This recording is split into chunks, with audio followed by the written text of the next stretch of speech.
Hey, everybody. This is Pastor Taiwan Heath. I'm the pastor of Galilee Missionary Baptist Church, and we are going to dive into our midweek Bible study. We decided to do the Bible study virtually only on today due to holiday season coming up, and we want to make sure that those who were traveling get to where they need to go safely. We didn't want to try to put any undue strain on them, and then also just to give a couple people a little break as well, as far as to be able to enjoy Bible study virtually. I mean, I love being in the house of the Lord and being able to go out and fellowship in person. But God has given us the gift of technology, and so we can do it this way as well. So listen, we're going to dive right on in. We've still been dealing with the cost of discipleship then and now. Cost of discipleship then and now. So we want to jump right in and get back to where we were. I think it was around. It was a little bit before the personal or material loss. We were talking last week about alienation from friends and loved ones. And we was talking about how we go through so much, and not just your friends are not just your enemies, so to speak, but it be your own folks, man. It be your own folks that be taking you through things. And I normally do my little spiel about how's everybody week been going. Hey, throw it in the chat if you've been having a good week. Throw it in the chat if you need prayer for this week that you've been going through already. But we will definitely uh, look at those comments as well and respond back to you. And but I hope you've been having a great week thus far since the last time we've talked, since the last time we've been together in fellowship. Hopefully the week is going great. But yeah, back to this alienation from friends and loved ones. We talked about disciples of blessed in Luke 6, chapter 6, when men separate them from their company. He was talking about how sometimes it's more beneficial to actually be put out of the crowd, to be removed from the crowd, because we don't need to be in that crowd anyway. Our focus needs to be on eternal rewards rather than temporary or hardships, or understanding that suffering for righteousness has spiritual significance. We talked about how that needs to be joyful occasion when we're being ostracized, so to speak, as far as not being in the in crowd.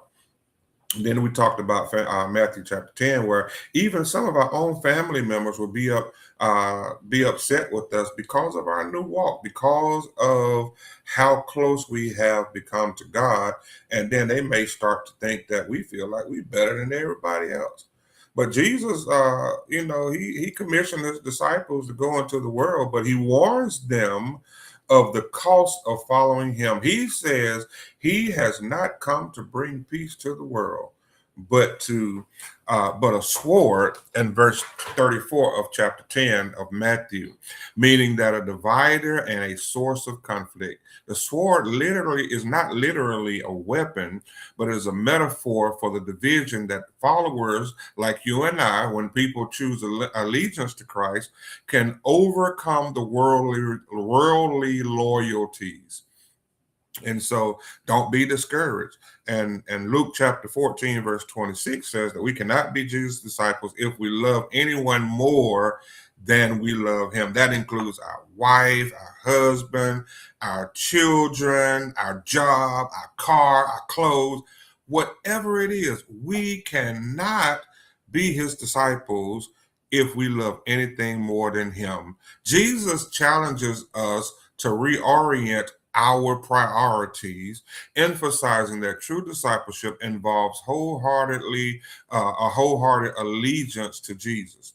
This is called to a radical commitment, not literal hatred, urging Christians to love Christ above all else, even when conflicts with natural human attachments. We have to put Jesus first. And so we understand that we are going to be alienated because we choose Jesus. And then the question was asked, last week, and I keep looking up to the right because that is where my PowerPoint is on my screen. So if y'all see my eyes looking over there, that's where my PowerPoint is that y'all see on the screen also. But the question was asked, has anyone become your enemy or refuse to associate you with you because of Jesus' teaching? That's an interesting question. I said last week, if you haven't lost some friends in your walk with Christ or some quote unquote friends in your walk with Christ, you might not be walking right because everybody is not going to be in agreement with it. Or could it be we so rarely speak out against sin that people have no reason to be upset with us? Remember, I told you before that it's not about beating somebody over the head with the Bible. It's not about being so arrogant and prideful in your newfound love for Christianity or bringing Christ up in your conversations and things like that. But a simple correction about how things should go when you clearly see sin is right there. Yeah, that's gonna make people mad. It makes the devil mad, and the people got the devil in them. It's gonna make them mad. So we have to check ourselves to understand or think on the fact of if we're actually living our lives out the way we should be that disciple for Christ. So the question is, how much has serving God cost you? That's a great question, man. That's a great question. How much has serving God cost you? I'll tell you what it cost me. It cost me a few things. It cost me some vacation times where I wanted to go. It has cost me some friends. I used to say a lot of times when I first got out the Marine Corps and started policing, that I found out who my real friends were because people were like, "Oh, you the popo now, I can't mess with you."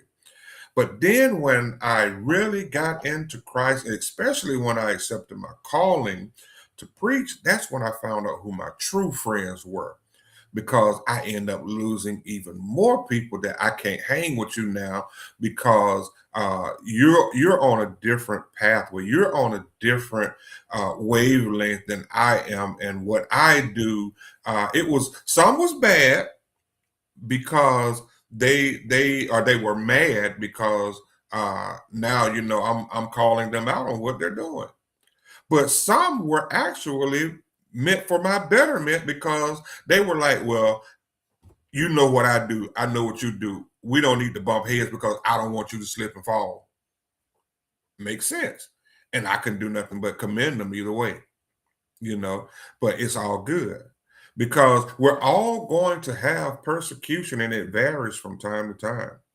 And to be honest with you, it can be from somebody else who say that they are walking in the discipleship or walking in Christianity. So, but could it be that we do not suffer because we want a cheap substitute for Christ that does not cost that much? Y'all remember, well, y'all are old enough to remember, the ones who are old enough to remember, when they first came out with the Louis Vuitton and the Coach bags and Michael Kors or whatever, all those name brand bags and stuff. You used to have the hustle man come around with the knockoff bags that you can pay a few $100s lesser than what the real thing was. And they even went as far as to put the serial numbers on the inside, gave you a certificate of authentication and all the other good stuff. But lo and behold, you yourself know it was just as fake as a $3 bill. So do we want to try to substitute Christianity for something cheap that doesn't cost that much? We want to try to substitute our discipleship for something that is cheap. And when it's cheap, it ain't gonna last long. So why are we sitting up here trying to put a front on that? We so holier than thou. And soon as something come our way, we lose everything that we had said we built up to because we operating off a cheap faith, a cheap discipleship.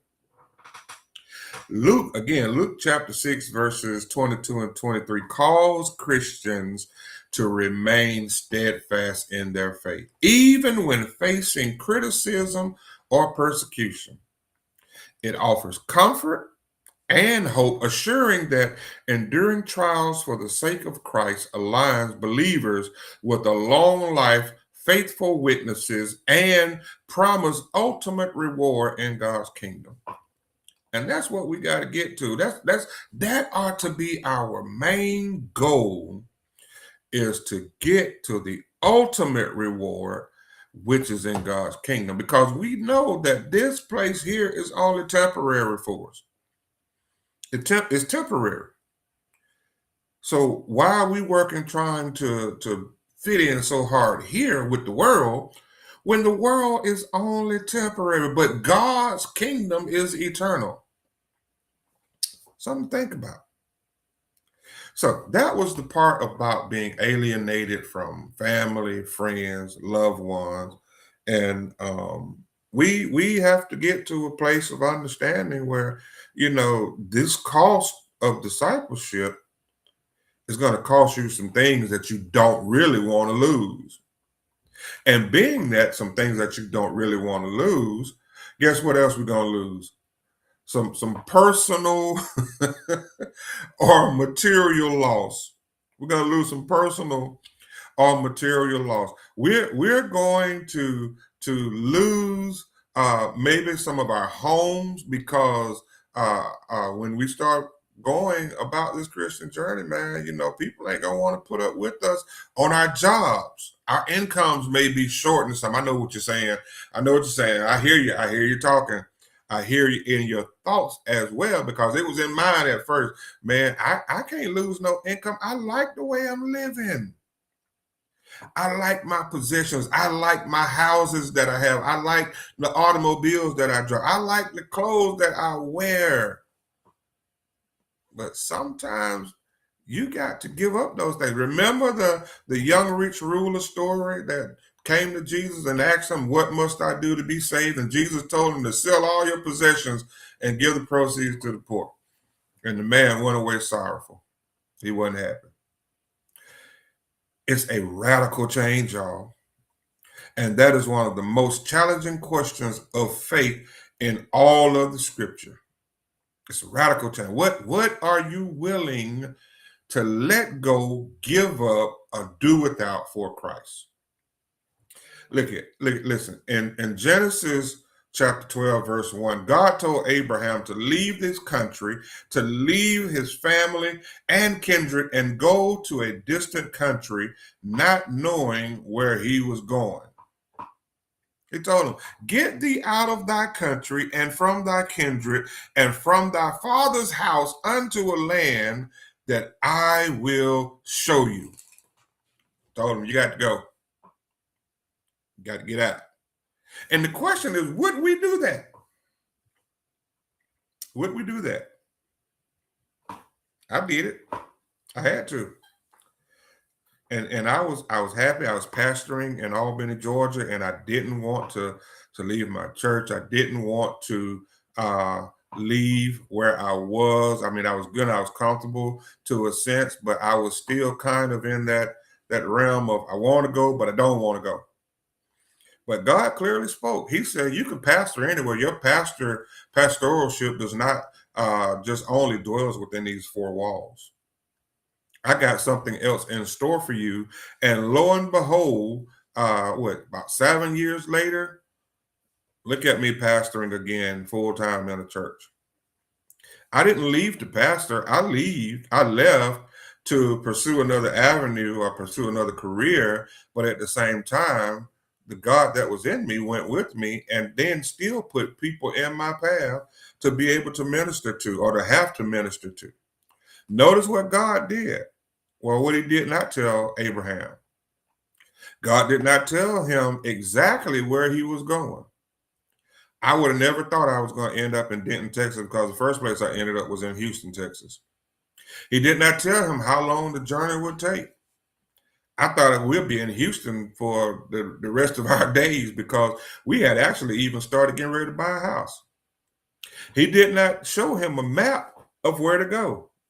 When we came over to Denton, we were looking around, and the last house we found, that is the one we actually decided that, well, that's the one God decided for us, because everything we asked for, the neighborhood, the kid-friendly, the family environment, everything was right there.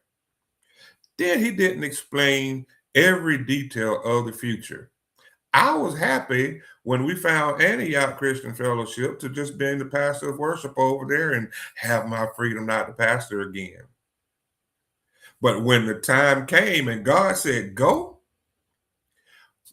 we had to answer the call. And I said, I'm talking about Sister Heath and I. We had to answer the call to go. The real question, brothers and sisters, is not whether Abraham knew where he was going. The real question is whether Abraham knew who was leading him. And when you know who is leading you, it won't be a hard decision. Most of us struggle because of the command that we get. We like certainty. We don't like uncertainty. We want God to show us the destination before we even take the first step to get on the road to head to that trip. We want the entire plan before we obey. And Abraham teaches us that as faith is often obeying before understanding, we have to realize, brothers and sisters, that we got to take that step. Hebrews 11:8 says this about Abraham. It says, by faith, Abraham, when he was called to go out into a place which he should after receive for an inheritance, obeyed, and he went out not knowing whither he went. Abraham's faith was not in the destination, it was in God.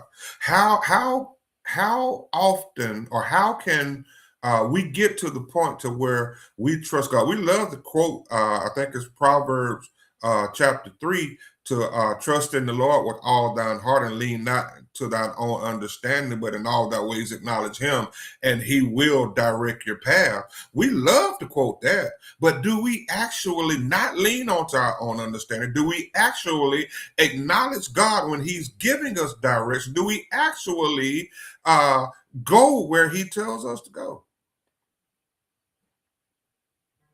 I'm sorry, I'm about to preach again. I done got excited. So again, Abraham's faith was not in the destination.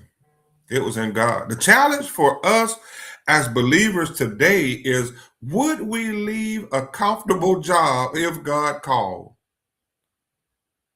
I was there, man. We went somewhere where we didn't have no family, didn't know nobody.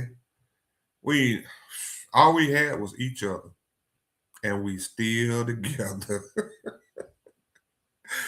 Would we leave that comfortable job?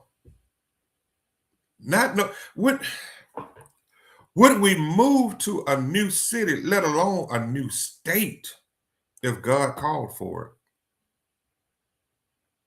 We moved 5 states over.